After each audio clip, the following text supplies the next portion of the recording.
कि यज्ञ में और इला नाम की कन्या जो उत्पन्न हुई उसका गुरु जी ने वशिष्ठ जी महाराज ने इला नाम की कन्या को सुद्युम्न नाम का राजकुमार बनाया। सुद्युम्न नाम का राजकुमार जो भगवान भोलेनाथ ने जिस वन के लिए श्राप दे रखा उस वन में प्रवेश करते ही और ये फिर से राजकुमारी बन गया।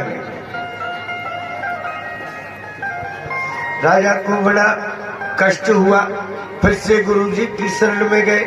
वशिष्ठ जी महाराज ने अपनी तपस्या के प्रभाव से फिर से इला नाम की कन्या को सुद्युम्न नाम का राजकुमार बना दिया। मेरे भाई बहन, उसी समय अब यहां से आगे सूर्य वंश की वृद्धि हुई है। ये सुद्युम्न नाम के जो राजा हैं इन्हीं से ही और सूर्य वंश का विस्तार हुआ। इस वंश के बीच में बड़े बड़े राजे महाराजाओं का जन्म हुआ। इसी वंश में राजा मानधाता, राजा अम्बरीश के यौवनासुर और यौवनासुर के पुत्र थे मानधाता। जिस समय यौवनासुर के संतान ना हुई, गुरु जी की आज्ञा से पुत्रेष्टि यज्ञ कराया और महाराज पुत्रेष्टि यज्ञ करा करके गुरु जी ने मंत्रों से अभिमंत्रित अब दिन के बीच में यज्ञशाला की सुरक्षा की जिम्मेदारी ब्राह्मणों की होती है और रात्रि के बीच में यजमान की जिम्मेदारी है। यजमान को रक्षा करनी चाहिए, तो राजा स्वयं पहरेदारी करते। एक दिन राजा को स्वयं को बड़ी जोर से प्यास लगी है, कहीं पानी की व्यवस्था और राजा को नहीं मिली। यज्ञशाला में गए तो वह प्रधान वेदी के ऊपर सुंदर कलश और कलश के बीच में सुंदर जल भरा हुआ है। राजा ने कलश को उठा करके उसी का जल ग्रहण कर लिया। कलश उल्टा करके वेदी से नीचे रख दिया। प्रातः काल स्नान ध्यान करके नित्य कर्म से निवृत्त होकर के और ब्राह्मण देवता यज्ञशाला में आए तो ब्राह्मण देवताओं ने आकर के देखा तो प्रधान वेदी के ऊपर जो मथा हुआ जल का कलश था वो वहां नहीं है, नीचे रखा हुआ है खाली। राजा को बोले महाराज फिर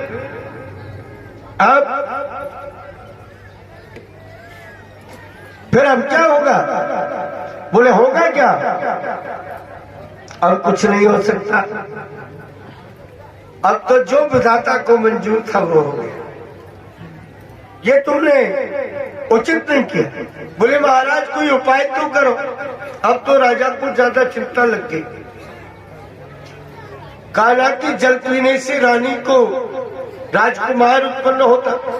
अब राजा ने पी लिया जल तो ज्यादा चिंता सताने लगी। बोले महाराज अब क्या होगा, जल तो मैंने पी लिया।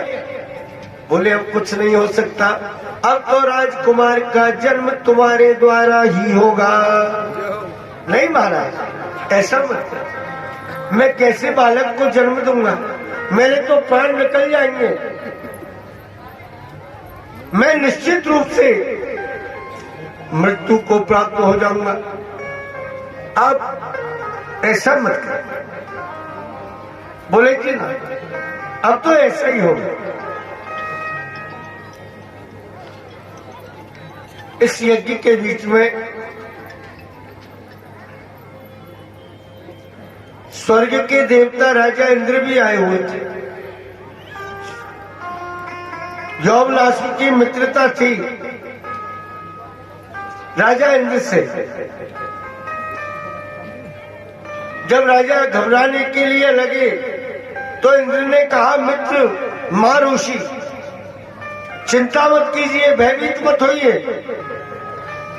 चिंता मत करो, तुम गर्भ को धारण करो, जब गर्भ होने का समय आए ना तब मुझे सूचना करना, बालक का जन्म कराने के लिए मैं आ जाऊंगा। ठीक है महाराज। इतना कहकर के वो तो चले गए। राजा महलों के बीच में कि दाहिने हाथ की तर्जनी उंगली में अमृत निकलता था, तो वो घाव के ऊपर तर्जनी उंगली को रख दिया, जिससे राजा का घाव भर गया। अब बालक का जन्म तो हो गया, लेकिन वो बालक रोने लगा, चीखने लगा, चिल्लाने लगा। सबने विचार किया, जी बालक, इसका लालन पालन कौन करेगा, दूध कौन पिलाएगा इसको। राजा इंद्र ने कहा, चिंता मत कीजिए, इस बालक की धाय मैं बनूंगा। माम धाता, माम यानी मैं और धाता मनी धाय, मैं इसकी धाय बनूंगा। उस बालक को गोद में लेकर के स्वर्ग को चले गए। 6 महीने के बीच में ही अब जब भी बालक रोने का नंबर लगाता है तो राजा इंद्र तर्जनी उंगली उस बालक के मुखार बंद में डालते हैं। अब अमृत पीने वाले बालक 6 महीने के बीच में 16 वर्ष के से जवान पुट्ठा हो गए। जो अमृत का पान कर रहा है 16 वर्ष की सी आयु वाला हो गया। इंद्र लाकर के अपने मित्र को और सुपुर्द कर गए। उसका नाम हुआ मानधाता। राजा मानधाता के 50 कन्याएं थीं और वो 50 की 50 ही कन्या सौबरी ऋषि को ब्याही गई। सौबरी ऋषि के लिए महाराज इस तरह से इसी वंश में और आगे चल के अम्बरीश नाम के राजा हुए। राजा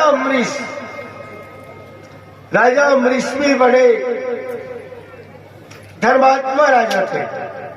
मासम पुरा पुषविदा मासम स्त्रित विगोचरा इत्थम व्यवस्थया कामम सुदम नो तुम्हें दिना।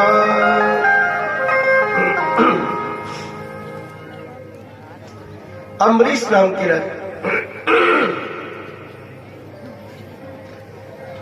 सूर्य वंश के बीच में जितने भी राजे भगवान की मां गायत्री की भक्ति में गुरु जी को ये ध्यान नहीं आया कि राजा ने मुझे निमंत्रण दिया है, मुझे वहां प्रसाद ग्रहण करने के लिए जाना। अब इधर एकादशी पूर्ण होकर के द्वादशी तो चली रही है, अब द्वादशी निकल करके त्रयोदशी लगने वाली है